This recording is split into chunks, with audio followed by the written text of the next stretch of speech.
Okay, ladies and gentlemen, we have done with that session with Assistant Prof. Dr. Firman Palindungan from Aceh, Indonesia. Now we are going to move to the next presenter today. All right, let's have from UCYP Malaysia, Associate Prof. T.S. Dr. Hafizan binti Matsum, the Deputy Vice Chancellor, Academic Advancement and Quality.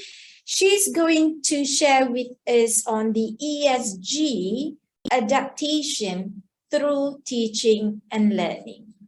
Okay, Doctor? Right, thank you to our lovely moderator. So let me share my presentation first.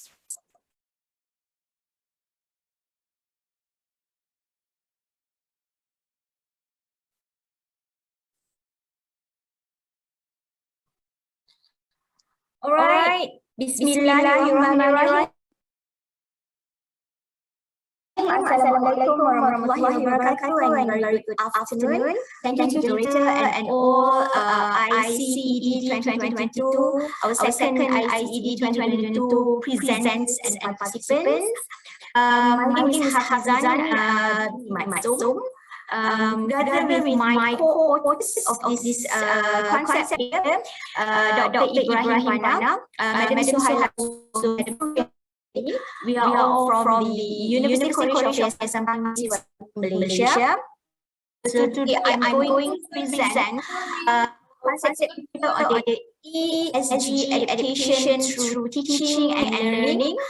All right, so next. Okay, sorry to interrupt you, but it's a bit echo. Are you using more than one devices? No. I think you can note other participants because I heard it from the other participants. Is it still echo? Yeah, it's echoing. All right. So it could be, some technical issues, but we'll figure out. Please continue, Doctor. Right. All right. So hopefully it's okay now. Right.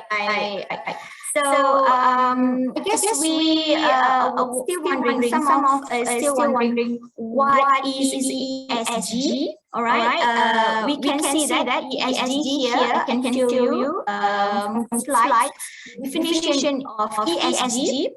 ESG stands for environment, social and governance, where ESG provides a range of targets for business or organization to meet or improve sustainability, lower its level across various factors. All right. So this ESG concern,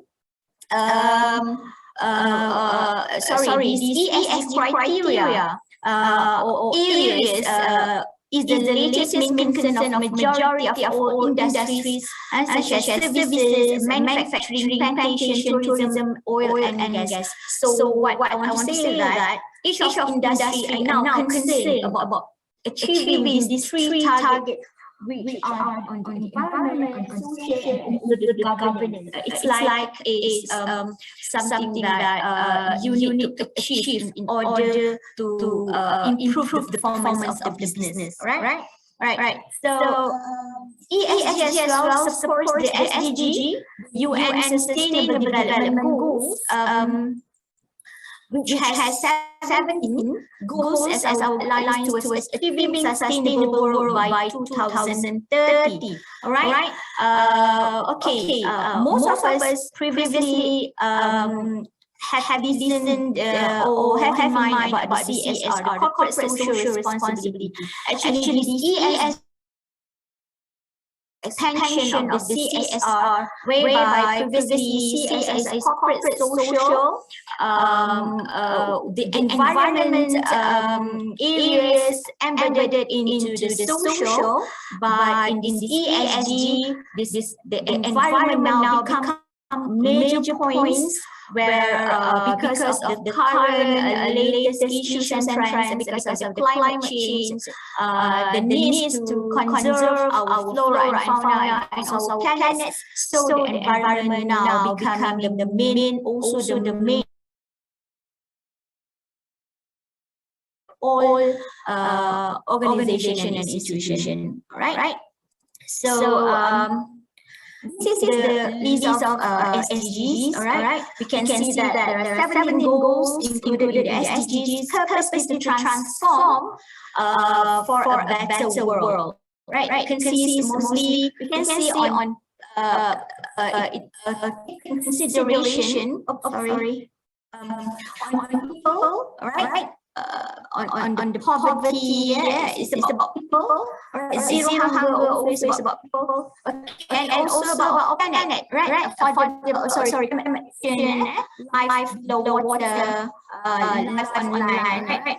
And also on the governance side, as well as the linkages among all goals to ensure it supports each other. So this SDG has become, it's like a current trends. Every organization, either higher education institution, at the corporate world, either maybe SMEs also using SDG as their main motivation to maybe to arrange their business operation or to move forward for their business sustainable plan, right? Right. So I want to elaborate more on ESG, right? So ESG, the first criteria is environment, right? Environmental criteria consider how an organization or company perform as a steward of nature. Right, as a keeper of nature, right? This includes action on climate change, greenhouse gas emissions and reductions, water usage, right? The carbon footprint as well, right? The second one is the social areas, the social criteria. It's examining how it manage relationships with employees, suppliers, customers, and communities where it operates. It's about linking or communicating or relationship with others, right? So the way a company treats clients and customers also included in this social part. So the things included such as labor standards, health and safety performance of for the staff, okay, and also maybe the social commitment with the community surrounding, all right. And finally, on the governance side, right, governance criteria deal with the company's leadership, audit, internal controls and shareholder rights, right? This is about the good governance, the management of the organization itself, right? So the anti-corruption measures, the tax transparency, the integrity, the risk management control within the companies, and how the decision made across the board and also the top level management until the bottom level staff. So this is all about the ESG criteria. So true. Before you move on to the next slide, would you mind checking again, because it's still echoing. It's still echoing, so we cannot hear you clearly. You might want to check your microphone selection. Do not use microphone array, because that can cause to the echoing. All right, Doctor? And while you're looking, handling some technical solution there, I would like to remind once again to all the viewers and participants, okay, do follow us on our Facebook, University College of Islam Pahang, and IG, UCYP.Malaysia. All right, because we have lots and lots of updates and lots of programs that we would like to share with you guys outside there. All right, there's so many inputs that we would like to share with everyone. So, Dr. Izan, is it okay now? I'm thinking of the same system. It's not the microphone array. So it's true, isn't it? You cannot use the array, microphone array. You cannot use that. Would you mind checking your WhatsApp 2, all right, because there are a few informations that we shared with you. All right, so we need, all right. So I need to select performance array. Do not select that. All right. Not select. Don't select that. Right. Let me try to log out. Is it okay? All right. That's great. Sorry, doctor, but we'll be back, with you again after this. All right. So there's a lot of things that we're doing with ESG in UCYP Malaysia. We're looking at environment, social, and governance. All right, that is what we talk when we dealing with adaptive education. All right, so we are trying very hard to align with the agendas, all right, either state level, national level, or global level, all right. So we need to keep in line. That is what we call as adaptive. We have to be flexible, all right. But obviously we bend, but not breaking, yeah. So that is one thing about adaptive, in which that we would like to instill in the idea of adaptive education. All right. All right, so, moderator, is my voice okay now? Excellent. Thank you. Welcome back again to Associate Prof. Dr. Hafizan Matsum. You may continue with your slides. Right. Sorry for the technical error. Maybe because I left it. No worries. It's good now. To you, Doctor. All right. Thank you. All right. So I'm not going to start over this slide, of course. So let me just continue with the 5th slide. All right. So we can see that many companies, organizations, as well as corporate institutions have planned or outlined a blueprint or model of their operation towards meeting the ESG criteria. So, for example, this one example from the company from Netherlands, Stahil has finalized their ESG roadmap to 2000, outlining areas to be put into action within each criteria. So we can see that Stahil is a chemical manufacturing companies concerned on what they use, what they are used, and what they produce could impact the environment. We can see in the environment areas, all right, the raw materials, the water, and the Stahil products should meet the standard of conserving environments and living things. In the social and governance criteria as well, we can see that they are focusing on protecting health and safety of their staff, the human rights, the societal commitments, the ethical behavior in the governance part, the diversity in incentive for those to uphold the ESG mission of the company. All right. So next, we can also see from the World Economic Forum outline the generic model of ESG that commonly adopted by corporate organization and institution. It has no much different from the previous model used by Stahil. However, a little bit more concern at the environmental aspect, where we can see that there are additional areas such as renewable fuels, greenhouse gas emission, energy efficiency, and recycling processes. So each company or organization, they might take a few areas from environment, social, and governance that suit with their business process, right? All right, next. Because of the expansion of this initiative, many companies have introduced the evaluation to rate or to rank participation or performance of an organization towards achieving the ESG initiative. One of it is Carbon Click, where they outline themes for each criteria or pillar, where eventually all teams will be assessed and rated, resulting a cumulative ESG rating for a specific respective organization.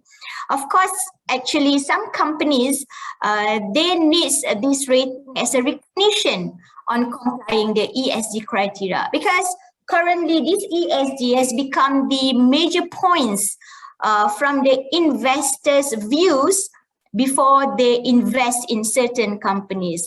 See if their views is either one company moving forward, achieving ESG or not. So there are lots of reasons why companies are now focusing on meeting all the ESG criteria to expand their investment to the external investors, right? So this is one comprehensive model from Sheikh 2022, where he modeled a business revisit plan that motivated by ESG initiatives. So I think this generic model can also be adopted not only for companies on the manufacturing or oil and gas, but also to higher education institution, okay, because it outlined key areas to be taken into consideration in order to manage current challenges and also for the purpose of future development of sustainable business operation. All right. Sorry. Okay.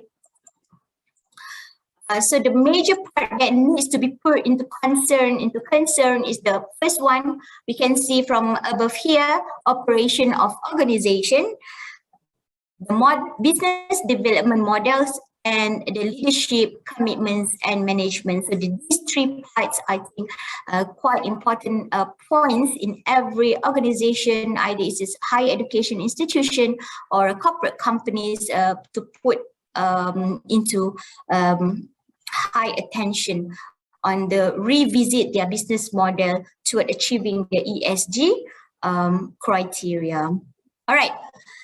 So how an higher education institution should adopt this ESG? As a higher education institution, of course, our main objective is teaching and learning.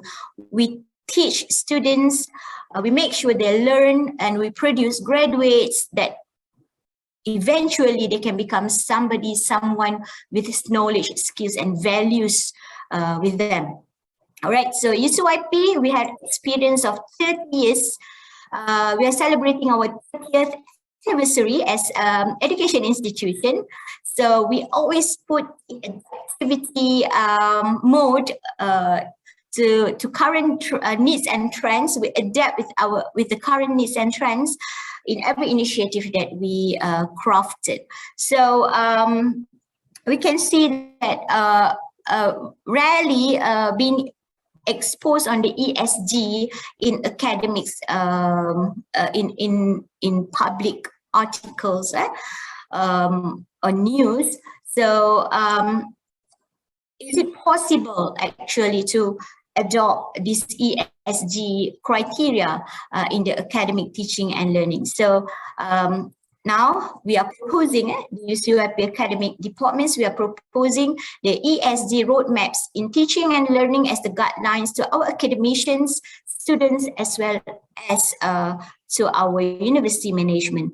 We can see that from the three main criteria, the environment, social, and governance, we outline 6 pillars out of these three. The key areas, the 6 pillars, are the key areas that need to be achieved for this ESG roadmap, right? So there are the first one, the social impact, where we need through the academics, through the teaching and learning, we can make a social impact. We create positive and innovative social impact scale by optimizing technology and talent, right? And the second one, the environment responsibility. We need to effectively manage our environmental responsibility, conserving resources that we use during our teaching and learning process. Okay, reducing waste while continuing to make positive contribution to society and our shared environment. All right.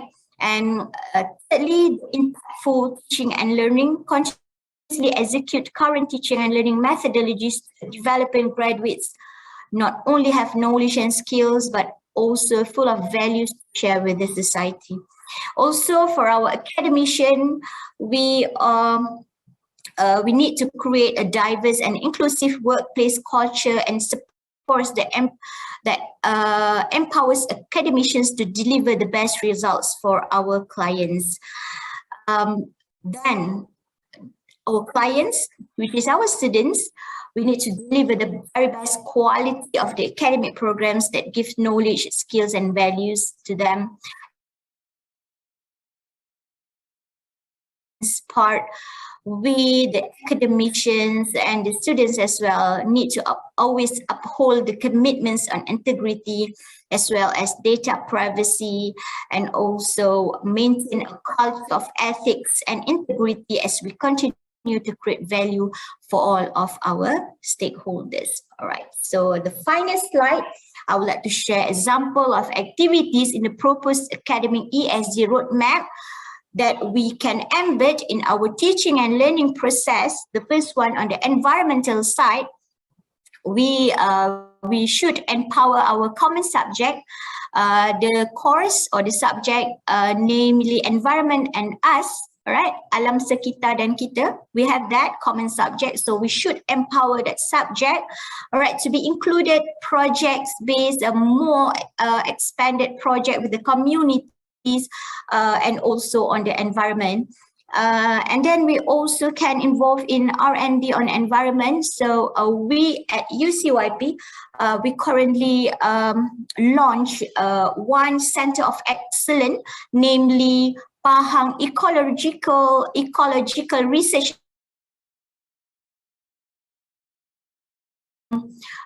projects on the ecological and environmental. So our academician can involve with that projects. The use of environment-friendly teaching materials and always less waste, more recycle. All right. So on the social part, we plan to do the global immersion program, which include our international students, and also we would love to invite the international. We would love to invite international students from abroad to come to Pahang, Kuantan, learn about our environment and our culture. All right, and to put a good relationship with these international students, so they can share very good words on us for Malaysian. All right. Also, we can strengthen the CSR program with involvement of students and academicians. Of course, I think our MPU subjects, so our common subjects, there are some courses that require the CSR as well as from the management part as well. But because these activities are purposely for teaching and learning, so students, also our scholars, our academician can involve in the CSR projects like we did pre-COVID, and we need to stop when it is COVID hit, but now we are post-COVID when we can continue our CSR project. All right, and the third one in the social aspect, focus on indigenous people, center development here. All right, and also we are moving forward to help to assist and put our good awareness campaign for these indigenous people, that they are preserving their culture. We need to respect their culture, but as well as they also can be with us with the development of technology. So this is a very interesting topic actually on the indigenous people. We also plan documentary and books for them. So these initiative is part of the roadmap as well. All right, and finally on the governance side, all right, the digitalization of the academic operation, less paper, okay, more class, right, and also training for lecturers and students on the ESG, the awareness campaign of the ESG, how to protect our environment, okay, how to maintain a good relation with the society, and on the integrity workplace, of course, our staff are our asset, our academician are our asset. We need to maintain their safe and always healthy, all right, to deliver the very good knowledge to our students, all right. And finally, the GRI, which is the Global Reporting Initiative, is one reporting standard, is like a standard to rate or to rank our initiative toward achieving ESG. So this might be some guidelines or motivation for us to always put ESG as our main attention in every process, work process that we do every day. All right, so I think that's all from me and my colleagues. All right, so this is maybe for if you have students here, it's a very good topics for students